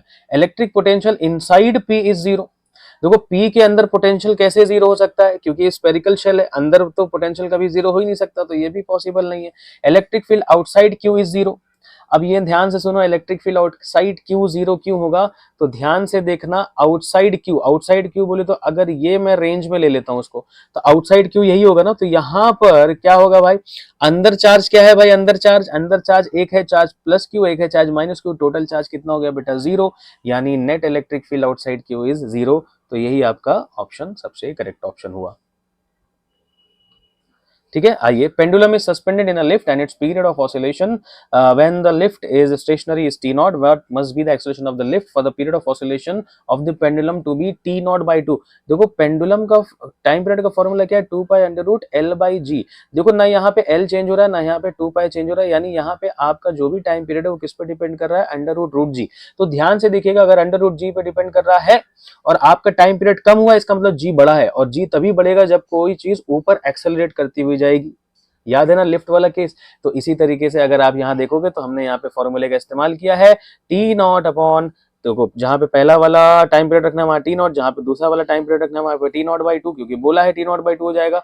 और फिर अंडर रूट क्या हो जाएगा बेटा, G two by G one. G two क्या हो जाएगा बेटा, कोई भी चीज एक्सलेट करते हुए ऊपर जाती है तो उसका जी इफेक्टिव क्या हो जाता है, उसका जी इफेक्टिव हो जाता है जी प्लस ए। तो जहां पे जी टू लिखना चाहिए वहां पे मैंने क्या लिखा बेटा, जी प्लस ए, और नीचे वाले में जी। तो जब इसको सॉल्व किया तो एक्सेलरेशन कितना आया, 3g। तो 3g दो ऑप्शन है, 3g डाउनवर्ड, 3g अपवर्ड। तो आपको अभी समझाया टाइम पीरियड कम तभी होगा जब जी बढ़ेगा, और एक्सलेट करता हुआ ऊपर जाएगा तभी जी बढ़ेगा। बोलो बात समझ में आ गई। तो ये था आपका क्वेश्चन नंबर 26। नेक्स्ट क्वेश्चन की तरफ अगर हम बढ़े तो यहाँ पे देखिए, a particle with charge Q is moving in fields given below, match for the most correct possible paths, then match the following. Only uniform field, दोनों फील्ड है, एक इलेक्ट्रिक फील्ड है, एक मैग्नेटिक फील्ड है। तो ध्यान से देखिए, मैग्नेटिक फील्ड में अगर कोई भी जाएगा तो उसमें स्ट्रेट लाइन की भी संभावना है, उसमें सर्कुलर की भी संभावना है, उसमें हेलिक्स की भी संभावना है। तो पी आर एस, बी के लिए पी आर एस होना चाहिए, बी के लिए पी आर एस होना चाहिए। दो ऑप्शन में है, फर्स्ट और सेकंड ऑप्शन में। तो फर्स्ट या सेकंड ऑप्शन में कौन सा होगा, तो ध्यान से देखिए, अगर इलेक्ट्रिक फील्ड ऐसे चल रही है और हमने चार्ज को, पॉजिटिव चार्ज को ऐसे डाला, तो ये इसी तरफ जाएगी, यानी स्ट्रेट लाइन। तो ये तो बिल्कुल क्लियर है, लेकिन आपको क्वेश्चन में ये नहीं बोला है कि किस एंगल पे भेजना है, इसीलिए हमने यूनिफॉर्म मैग्नेटिक फील्ड वाला भी जब कॉन्सेप्ट लिया तो स्ट्रेट लाइन, सर्कुलर, हेलिक्स, सब पॉसिबिलिटी देखी। उसी तरीके से अगर मैं चार्ज को, ये रेस्ट पर था, भेजा तो यहाँ लगा, लेकिन अगर मैं चार्ज को मोशन में ऊपर की तरफ भेजूं तो जाहिर सी बात है वो धीरे धीरे धीरे इसी तरफ जाएगा, यानी कैसा बनाएगा भाई, वो पैराबोला बनाएगा। यानी यूनिफॉर्म इलेक्ट्रिक फील्ड में अगर कोई जाएगा तो वो स्ट्रेट लाइन भी होगा और पैराबोला भी होगा, यानी पी और क्यू ए के लिए और बी के लिए पी आर एस, यानी option number 1 is the correct option. चलिए नेक्स्ट क्वेश्चन की तरफ चलते हैं। तो following, match the following column 1 with column 2। तो पहला अगर आप देखो, these substance become paramagnetic at Curie temperature. तो कौन से हैं जो क्यूरी टेम्परेचर पे पैरामैग्नेटिक बनेंगे and strongly moves towards strong B region, strong magnetic field region की तरफ। वो कौन है भाई, कौन है, ए का होगा क्यू। ए का क्यू दो ऑप्शन है, सेकंड में भी है, थर्ड में भी है। तो आइए देखें, फॉर दी सब्सटेंस, बी वाला देखिए, कॉलम 1 में बी देखिए, for the substance susceptibility is directly proportional to T की पावर 0, यानी कोई भी डिपेंडेंसी टेम्परेचर पे नहीं है। तो टेम्परेचर पे डिपेंडेंसी किसी की नहीं हो, इसका मतलब वो कौन है, डायमैग्नेटिक, यानी बी का क्या होना है, आर, और बी का पी यहाँ हो गया सेकंड ऑप्शन है। सेकंड ऑप्शन हमारा गलत है, हमारा थर्ड ऑप्शन करेक्ट होगा। ठीक है, बाकी आगे बढ़ते हैं, बाकी देख लीजिएगा आप।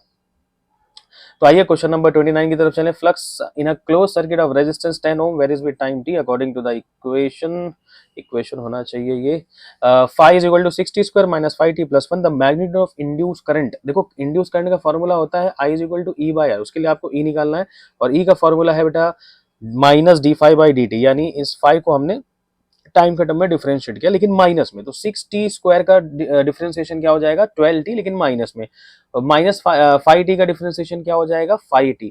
ओके, तो जब हमने यहाँ पे टाइम की जगह 0.25 रखा, 0.25 का मतलब 1/4, तो टाइम की जगह जब मैंने 1/4 रखा तो ये हो गया -3, और यहाँ हो गया 5, -3 प्लस 5 कितना हो गया बेटा, 2 हो गया। और यहाँ पे मैंने 2 रखा, रेजिस्टेंस कितना दे रखा है, 10 ओम, यहाँ 10 रखा, तो करंट आपका आ गया 0.2 एम्पियर आ गया। बोलो बेटा ठीक है।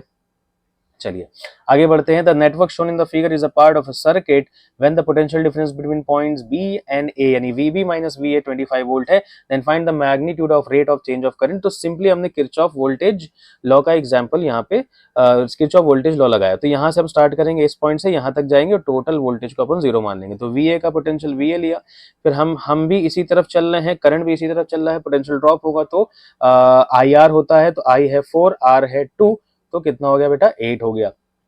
फिर हम जब इधर आएंगे तो जाहिर सी बात है यहाँ पर करंट आएगा और करंट तेजी से चेंज होगा क्योंकि इंडक्टर है, और यहाँ का वोल्टेज कितना होगा भाई, यहाँ बनेगा सेल्फ इंडक्शन, और सेल्फ इंडक्शन कितना होता है minus L D I by D T. तो मैंने क्या क्या लिखा है यहाँ पे minus L D I by D T. फिर आगे गए छोटे डंडे से बड़े डंडे की तरफ, तो बड़े डंडे की तरफ गए तो +3 लिखा बेटा, फिर बी को लिखा माइनस वी बी, और टोटल क्या कर दिया बेटा हमने 0। तो जब हमने VA माइनस VB देखा तो VA माइनस VB तो 25, लेकिन VB माइनस VA 25, तो VA माइनस VB क्या हो जाएगा -25 माइनस 5 इज इक्वल टू की sign minus L D I by D T को उधर भेज दिया, तो यहाँ से -5 और -25 कितना हो गया -30 हो गया।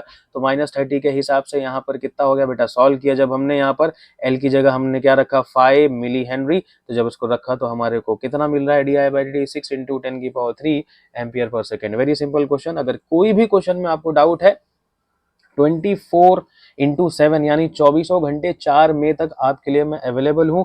एनी टाइम मेरे इंस्टाग्राम चैनल पे, व्हाट्सएप पे, पर्सनली यूट्यूब पे, आप कहीं पे भी कमेंट कीजिए, आपको विथ इन 1 आवर उसका सोल्यूशन मिल जाएगा।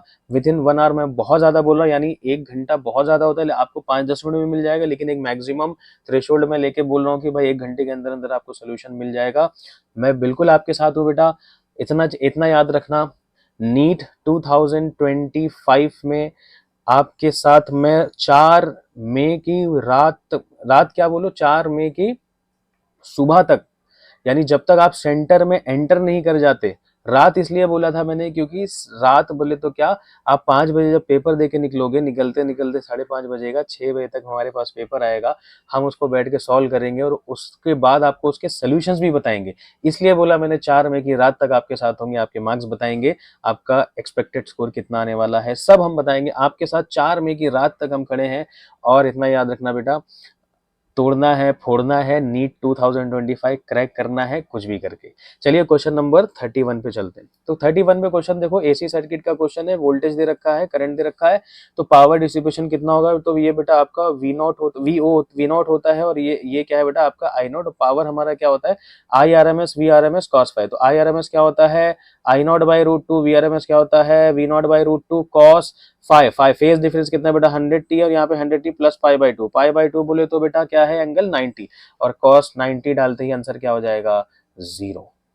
अगर कोई और एंगल आता तो यहाँ पे इसी तरीके से पावर अपन निकाल सकते थे। ठीक है। Question number 32, for an EM wave propagating in Z+Z direction which of the following combination use possible direction of ENB। देखो इस क्वेश्चन को आप सॉल्व करते बैठोगे तो बहुत टाइम हो जाएगा, तो सिंपल एक चीज याद रखो कि अगर ये पहला वाला इलेक्ट्रिक फील्ड है, दूसरा वाला मैग्नेटिक फील्ड, पहला वाला इलेक्ट्रिक फील्ड, दूसरा वाला मैग्नेटिक फील्ड, पहला वाला इलेक्ट्रिक फील्ड, दूसरा वाला मैग्नेटिक फील्ड, इतना याद रखो कि दोनों का डॉट प्रोडक्ट करोगे तो 0 आएगा, और दोनों का क्रॉस प्रोडक्ट करोगे तो +Z मिलेगा। क्यों? क्योंकि डॉट प्रोडक्ट करोगे तो तुम्हें मिलेगा, क्योंकि अपने को मालूम है इलेक्ट्रिक फील्ड और मैग्नेटिक फील्ड आपस में 90 डिग्री पे होते हैं, और इनका क्रॉस प्रोडक्ट करने पर हमको पता चलेगा कि हमारा EMF का डायरेक्शन कहाँ है। तो देखो इसका डॉट प्रोडक्ट करने पे 0 नहीं आएगा, 0 नहीं आएगा। इसका देखो -2 × 3 कितना हो गया -6, -3 × -2 +6, तो देखो यहाँ आ गया 0। यही आंसर होगा, टेंशन ही नहीं, क्योंकि नीट में एक ही ऑप्शन करेक्ट होता है, लेकिन फिर भी अगर 2 ऑप्शन में डॉट प्रोडक्ट 0 आ रहा है then you can do cross product, और क्रॉस प्रोडक्ट में जिसका +Z आ जाए वही आपका आंसर होगा। आई होप ये क्वेश्चन समझा होगा। नेक्स्ट क्वेश्चन पे चलते हैं बेटा। If mean wavelength of the light radiated by 100 watt, यानी ये पावर हो गया आपका बेटा, लैम्प इज 500 एंगस्ट्रॉम, ये आपका हो गया lambda, then the number of photons radiated per second. तो आपको मालूम है energy per time, energy per time is power, और एनर्जी क्या होता है बेटा hc बाय लैम्डा, तो एक की एनर्जी पर टाइम कितनी हो जाएगी hc बाय लैम्डा, तो n नंबर ऑफ फोटॉन्स की कितनी हो जाएगी n time hc by lambda. तो यहां से n की वैल्यू हो गई पावर, देखो E बाई टी क्या हो जाएगा बेटा, पावर। तो यहाँ पे जब हमने ये सॉल्व किया तो हमको नंबर ऑफ फोटॉन्स का फॉर्मूला क्या मिला, power into lambda by H C. तो पावर की जगह 100 रखा, लैम्डा की जगह ये रखा, एच सी की जगह ये रखा, और हमको मिला हमारा नंबर ऑफ फोटॉन्स 2.5 इंटू 10 की power 20। Option number third is the correct option. तो आइए यहाँ पे देखिए, the following LCR circuit is driven by an AC voltage source of angular frequency 314 radians, यानी ये ओमेगा दे रखा है बेटा आपको पर सेकंड एज शोन, ठीक है। The circuit effectively behaves as, तो बहुत ही दिमाग वाले बच्चे ऐसा कर पाएंगे, ऐसा लग रहा है, बहुत ही दिमाग वाले बच्चे अगर थोड़ा सा भी कंसेप्ट समझो बेटा तो ये फटाक से ही आंसर निकाल पाओगे। अगर आप देखो इंडक्टर के अक्रॉस वोल्टेज कितना है V, कैपेसिटर के अक्रॉस वोल्टेज कितना है V, तो अपने को मालूम है V is equal to VL minus VC the whole square plus R square, sorry VR square. तो ध्यान से देखो ये दोनों तो सेम हो गया, जीरो हो गया, यानी वोल्टेज आपका वही हो गया जो रेजिस्टेंस के अक्रॉस है, और रेजिस्टेंस के अक्रॉस का ही वोल्टेज से सारा चीज चेंज हो रहा है भाई। अरे VL VC के बराबर हो गया, यानी XL XC के बराबर, और XL XC के बराबर हो जाता है। अरे XL XC के बराबर कब होता है भाई, जब किसमें आता है भाई, रेजोनेंस में। और रेजोनेंस का मतलब क्या, प्योरली रेजिस्टिव सर्किट, क्योंकि इनका कॉस फाई क्या होता है, इनका कॉस फाई क्या होता है, purely resistive circuit cos phi क्या होता है बेटा, कॉस फाई होता है 1।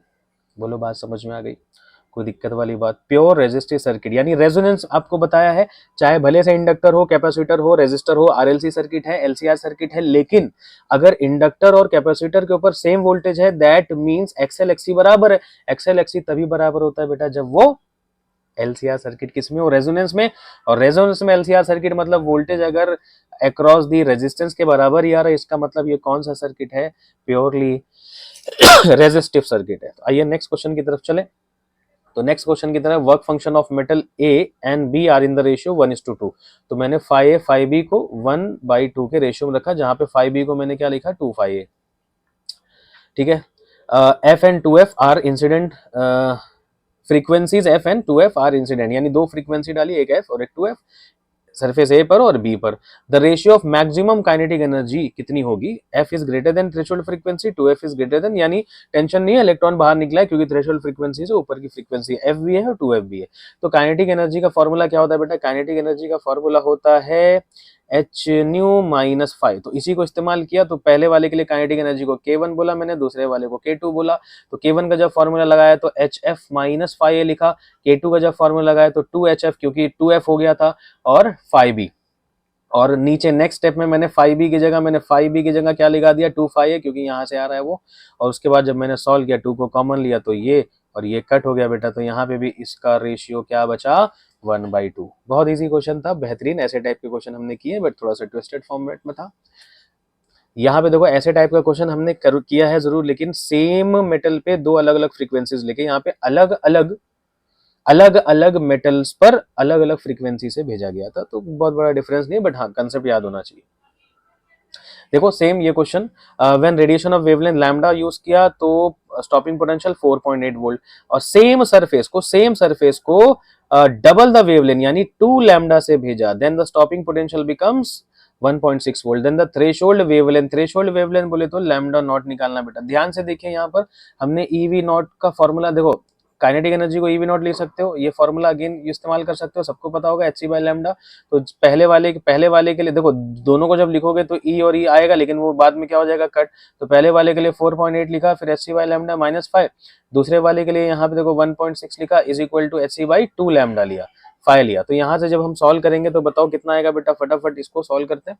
आइए, तो ये हो जाएगा बेटा तुम्हारा 3 times H C by 2 lambda -3 is equal to H C by lambda -5। तो ध्यान से देखिए, इसको सॉल्व करने के लिए फाइव को एक तरफ कर दीजिए, एच सी बाय लैम्डा को सब एक तरफ कर दीजिए।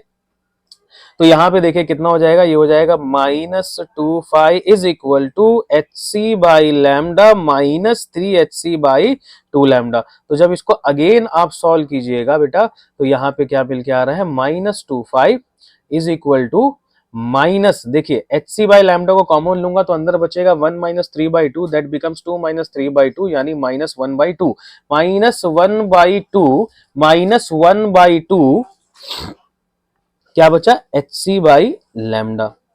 लेकिन अपने को क्या फाई चाहिए, तो फाई चाहिए तो उधर 2 को उधर भेज देंगे तो आ जाएगा, लेकिन फाई नहीं चाहिए अपने को, क्या चाहिए, थ्रेशोल्ड वेवलेंथ। और आपको मालूम है थ्रेशोल्ड वेवलेंथ कितना होता है, तो phi can be written as H C by lambda not.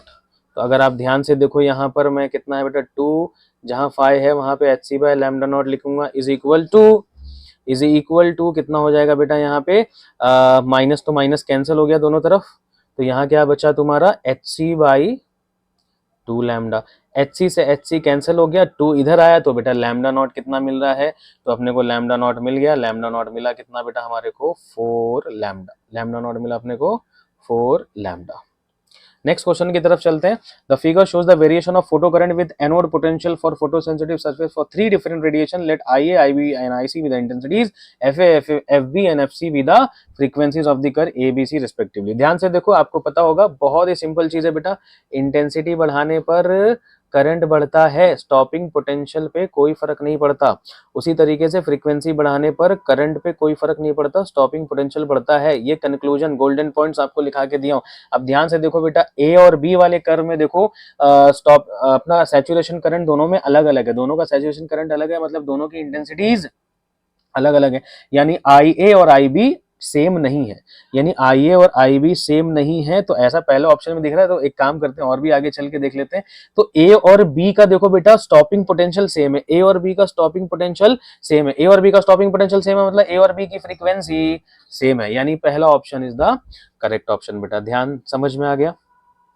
Next, the binding energy per nucleon of deuterium and the helium atom is 1.1 mega electron volt and 7 mega electron volt. If two deuterium nuclei fuse to form atom, the energy release, तो ये nuclear fusion है बेटा, nuclear fusion में energy कितनी release होती है, तो आपको मालूम है energy of product minus energy of reactants, कहानी खत्म। लेकिन यहाँ पे एनर्जी नहीं है, एनर्जी पर न्यूक्लियन दे रखी है, तो इसको हम किससे मल्टीप्लाई करेंगे, ड्यूटेरियम है तो 2 से मल्टीप्लाई करेंगे, और ये किसका है बेटा, हीलियम, तो उसको 4 से मल्टीप्लाई करेंगे, तो ये कितना हो जाएगा 4 7 28 माइनस ये कितना हो जाएगा 2.2, ये भी हो जाएगा और ये भी 2.2 हो जाएगा, तो कितना हो गया बेटा 28 माइनस 4.4, तो 28 में से 4.4 निकालेंगे तो कितना बचेगा, इतना बचेगा, कितना 23.6 मेगा इलेक्ट्रॉन वोल्ट बचेगा। बोलो बात समझ में आई। तो नेक्स्ट क्वेश्चन की तरफ अगर हम चले, तो यहाँ पे बेटा देख सकते हो रेडियस एल्युमिनियम 2713 का estimated to be 3.6 fermi, then the radius of tellurium 12552 का कितना होगा, तो सिंपल आपको मालूम है R1 by R2 can be written as A1 by A2, इसका भी 1/3, इसका भी 1/3, ठीक है। तो R1 अगर मैं 3.6 लेता हूँ, R2 अगर मुझे चाहिए तो A1 हो जाएगा 27 क्यूब रूट डिवाइडेड बाय 125 का क्यूब रूट, तो ये ऐसे भी लिखा जा सकता है। नेक्स्ट लिखा जा सकता है 3.6 बाय R2, और यहाँ से देखो 27 का क्यूब रूट बेटा 3 होता है, 125 क्यूब रूट 5 होता है, यहाँ से R2 की वैल्यू बहुत ही सिंपल से 3.6 इंटू 5/3, तो ये हो गया 1.2 इंटू 5, आंसर इज 6 फर्मी। बोलो क्लियर। नेक्स्ट चलें आगे। तो यहाँ पे देखो बेटा सिग्निफिकेंट फिगर का बहुत ही सिंपल सा क्वेश्चन है। देखो पहले वाले में 1 2 3 4 4 सिग्निफिकेंट फिगर है, यानी 1 का 2 और 1 का 2 एक ही ऑप्शन है, लेकिन फिर भी देख लो इसमें कितना सिग्निफिकेंट फिगर है, 3 3 सिग्निफिकेंट फिगर है, यानी यहाँ पर इसमें कितना सिग्निफिकेंट फिगर है 1 2 3 4 5 6 6 है, तो बेटा सी का 4 हो जाएगा, और यहाँ पे देखो 1 2 3 4 5 ये 5 है, तो ये 3rd हो जाएगा। Option number 3 is the correct option. Next चलते हैं बेटा आगे। तो अगर आगे देखो ध्यान से, a disc is rolling on inclined plane पे रोल कर रहा है without slipping, what fraction of its total kinetic energy will be in the form of rotational kinetic energy. तो टोटल काइनेटिक एनर्जी आपको मालूम है half mv square 1 plus k square by r square होती है, डिराइव किया हम लोगों ने टोटल काइनेटिक। इसमें टोटल काइनेटिक एनर्जी में कौन है, रोटेशनल प्लस लीनियर वाली दोनों मिला के, और रोटेशनल में ओनली रोटेशनल है, कैसे लिखा जाएगा half mv square k square by r square. तो कितना देखो फ्रैक्शन का मतलब समझो, टोटल एनर्जी का कितना फ्रैक्शन रोटेशनल काइनेटिक एनर्जी है, यानी नीचे कौन होगा टोटल काइनेटिक एनर्जी, ऊपर कौन होगा रोटेशनल काइनेटिक एनर्जी। तो यहाँ पे इसकी जगह ये रखा, देखो ये half M V square half M V square तो कैंसिल हो जाएगा दोनों तरफ, ये बचा। अब ये किसके लिए बेटा, डिस्क है, तो डिस्क का मोमेंट ऑफ इनर्शिया कितना होता है, डिस्क का मोमेंट ऑफ इनर्शिया कितना होता है बेटा, डिस्क का मोमेंट ऑफ इनर्शिया होता है mr²/2। अगर मोमेंट ऑफ इनर्शिया mr²/2 है तो k कितना हो जाएगा, k हो जाएगा √mr²/2 अपॉन m से m कटेगा तो mr², तो यानी k स्क्वायर की वैल्यू कितनी आएगी, k स्क्वायर की वैल्यू आएगी 1/2 r², कितनी आएगी 1/2 r²। तो जब k स्क्वायर की जगह 1/2 r² डालोगे तो ऊपर 1/2 मिलेगा, यहाँ पे 1 मिलेगा, और यहाँ पे अगेन k²/r² है, यहाँ पे 1/2 मिलेगा। तो जब सॉल्व करोगे तो क्या मिलेगा बेटा 1/3, and 1/3 is the correct option. यानी कितना फ्रैक्शन टोटल एनर्जी का रोटेशनल काइनेटिक एनर्जी बन रहा है 1/3, 1/3। यानी अगर मान लीजिए 3 जूल आपकी टोटल काइनेटिक एनर्जी है, 3 जूल आपकी टोटल काइनेटिक एनर्जी है, तो उसमें से 1 जूल कितनी किसकी होगी, रोटेशनल काइनेटिक एनर्जी की। ठीक है, नेक्स्ट क्वेश्चन चलते हैं। What is the respective number of alpha and beta particles emitted in the following radioactive decay. तो अगर आप ध्यान से देखिए रेडियो एक्टिव डीके में क्या हो रहा है, देखो एक्स से वाई बन रहा है, ध्यान से देखो, एटॉमिक मास नंबर कितने से चेंज हो गया बेटा, 32 से चेंज हो गया 32, और 90 से 80 हो गया आपका एटॉमिक नंबर, यानी 10 से चेंज हुआ। तो आपको पता है बीटा पार्टिकल तभी एमिट होता है, बीटा पार्टिकल जब एमिट होता है तो ए में कोई चेंजेस नहीं आता। ए में अगर कोई चेंजेस नहीं आया, यानी ये 32 सिंपली किसके वजह से आया है, सिर्फ और सिर्फ अल्फा रेडिएशन के वजह से आया। तो अल्फा रेडिएशन में एक बार अल्फा डीके होता है तो 4 से डिक्रीज होता है। तो यहाँ पे 32 है, तो हम क्या करेंगे 32 डिवाइड बाय 4, तो कितना हो गया बेटा 8, यानी 8 कौन है, अल्फा डीके हुआ। अगर 8 अल्फा डीके हुआ, 8 अल्फा डीके हुआ तो एक अल्फा डीके में 2 से चेंजेस आता है, एक अल्फा डीके में 2 से चेंजेस आता है। तो मुझे बताइए यहाँ पे तो 10 से चेंज आया, यानी 4 2 जा 8 होना चाहिए। यानी यहाँ पर क्या, सॉरी देखो 8, सॉरी मैं 8 क्या है अल्फा डीके, तो 8 अल्फा डीके है तो 8 2 जा 16 होना चाहिए बेटा। कितना होना चाहिए, 16 से कम होना चाहिए, लेकिन यहाँ 10 से कम है। इसका मतलब क्या है 6 और कम, देखो कितना होना चाहिए था, कितना होना चाहिए था, देखो पहले तो ये समझ में आया 200 माइनस 108 किया, क्योंकि एटॉमिक मास नंबर तभी चेंज होता है क्योंकि अल्फा होता है तभी, बीटा में कोई चेंजेस नहीं आता। तो मैंने यहाँ पे देखा 32, और एक अल्फा निकलता है तो एक अल्फा निकलता है तो एक अल्फा निकलता है तो 4 से एटॉमिक मास नंबर चेंज होता है। तो 32/4 किया तो मुझे पता चला 8 बारी अल्फा डीके हुआ है। तो अगर 8 बारी अल्फा डीके हुआ है तो 16 से चेंज होना चाहिए था आपका। कितना चेंज होना चाहिए था बेटा, 16 से चेंज होना चाहिए था। लेकिन यहाँ पे कितने का चेंज नजर आ रहा है बेटा, 10 का चेंज नजर आ रहा है। इसका मतलब 6 का चेंज किधर गया, 1 1 2 3, एक बीटा पार्टिकल होता है तो 1 का चेंज जेड में आता है, यहाँ 6 का चेंज जेड में है। इसका मतलब ये कौन सा है, या इसको दूसरे तरीके से समझ सकते हो, 90 में से 16 निकलना चाहिए था, 90 में से कितना निकलना चाहिए था, 16 निकलना चाहिए था, 90 में से कितना निकलना चाहिए था, 16 निकलना चाहिए था, यानी कितना होना चाहिए था 74। लेकिन यहाँ पे कितना है बेटा, कितना बचा है, यहाँ पे 74 होना चाहिए था। अगर सिर्फ अल्फा होता तो सिर्फ अल्फा निकलता तो कितना होना चाहिए था 74 होना चाहिए, लेकिन 80 है। इसका मतलब 6 बढ़ के आया है, 6 बढ़ के आया मतलब जेड में 6 ऐड हुआ है, और जेड में 6 ऐड हुआ है, इसका मतलब बीटा नेगेटिव डीके हुआ है 6 बारी। यानी अल्फा कितना है बेटा तुम्हारा 8, और बीटा तुम्हारा कितना है, बीटा तुम्हारा 6 है। तो यानी आपका option number 4 is the correct option. तो आइए नेक्स्ट क्वेश्चन की तरफ चलते हैं। 44 क्वेश्चन नंबर, फोर्स दिया हुआ है बेटा, फोर्स आपको दिया हुआ है और फोर्स इस पॉइंट पे लग रहा है, और आपको बोला है टॉर्क का मैग्नीट्यूड इस पॉइंट के अबाउट इतना है, तो बताओ वैल्यू ऑफ एक्स कितनी है। तो सिंपल, तो सबसे पहले हमें आर निकालना है बेटा। आर कैसे निकालेंगे, आर बोले तो किस पॉइंट के अबाउट लग रहा है, और किस पॉइंट के अबाउट, सॉरी फोर्स किस पॉइंट पे लग रहा है और किस पॉइंट के अबाउट टॉर्क पूछा है। तो उस पॉइंट को हम क्या मानेंगे, इनिशियल, और जहां है बेटा वहां फाइनल मानेंगे। तो जब इसको अपन सॉल्व करेंगे तो देखो कैसा आएगा, आई में से 4i निकाला तो -3i बचा, 2j में से 3j निकाला तो -j बचेगा, और k में से -k निकाला तो कितना बचेगा बेटा 2k बचेगा। और f की वैल्यू तो ये है ही है, और आपको मालूम है टॉर्क क्या होता है, r क्रॉस f। तो r क्रॉस f मैंने यहाँ किया है बेटा, देखो मैथमेटिक्स आप देख लेना यहाँ पे। तो r क्रॉस f इतना आ रहा है मेरा -7i plus 11j minus 5k है बेटा यहाँ पे, ठीक है। तो इसका मैग्नीट्यूड जब मैं निकालूंगा तो 7 का स्क्वायर 49, 11 का स्क्वायर 121, 5 का स्क्वायर 25, सॉल्व किया तो अंडर रूट 195 आया, और अंडर रूट एक्स की वैल्यू अंडर रूट 195 है, तो एक्स की वैल्यू कितनी हो गई बेटा 195। बोलो बात समझ में आ गई। And the last question is weight of a body on the surface of the earth 300 Newton, find the weight at r by 4 depth under the surface of the earth। आपको मालूम है weight is directly proportional to acceleration due to gravity, जितना time acceleration due to gravity change होगा उतना ही time आपका weight change होगा। तो acceleration due to gravity हम देख लेते हैं बेटा।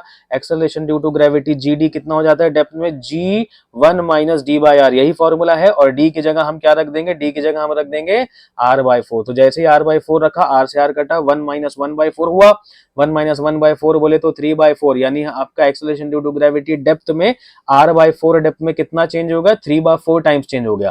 तो अगर आपका सरफेस पे वेट 300 न्यूटन था, तो 300 को भी हम कितने टाइम्स चेंज कर देंगे, 3 बाय 4 टाइम्स चेंज कर देंगे। तो वेट कितना हो गया बेटा 225 Newton. This was the most important 45 questions from your 180 questions that is been provided in the WhatsApp group. तो आपके व्हाट्सएप ग्रुप पे जो भी 180 क्वेश्चंस मैंने प्रोवाइड करे हैं वो तो इंपॉर्टेंट है ही, और उनमें से ये सबसे ज्यादा इंपॉर्टेंट 45 क्वेश्चंस हैं जो कि नीट 2025 में आने के चांसेस हैं। अब मैं तो ये नहीं बोलूंगा कि एग्जैक्टली यही क्वेश्चन आएगा, बट इससे मिलता जुलता मिलेगा, या इसी कॉन्सेप्ट पे मिलेगा, इसी टॉपिक पे मिलेगा, थोड़ा सा घुमा देगा बस, लेकिन फॉर्मूले वगैरह अच्छे से देख के जाना कितना यूज हुआ है।